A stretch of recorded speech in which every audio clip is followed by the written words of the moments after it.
question were we asking here? It was a very clear and strong question, and the right question.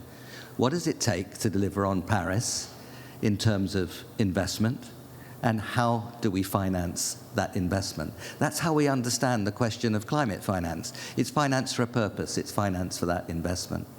So what kind of numbers for the investment? Well, that number for emerging markets and developing economies outside China is 2.4 trillion a year in 2030. Of course, the whole path matters, but in order not to get sort of lost in too many numbers, we focus on 2030, and we point and highlight the number 2.4 trillion as the overall investment needs. So we've got to finance 2.4 trillion. Now, most investment in most countries is financed domestically, partly public sector, partly private sector. Countries save and they invest. In those countries that we're discussing, emerging markets, developing economies outside China, you'd find that domestic savings would finance perhaps 70% of investment.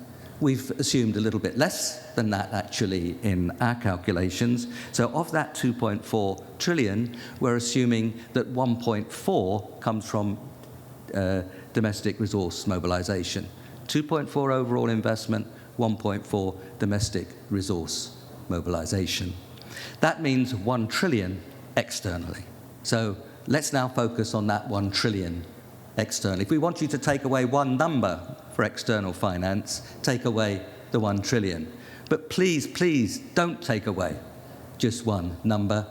We have to think about how that 1 trillion is disaggregated.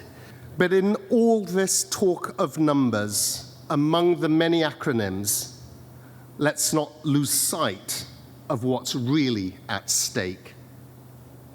Cleaner air across the world's megacities, commuters no longer choking as they make their way to work and their return back home.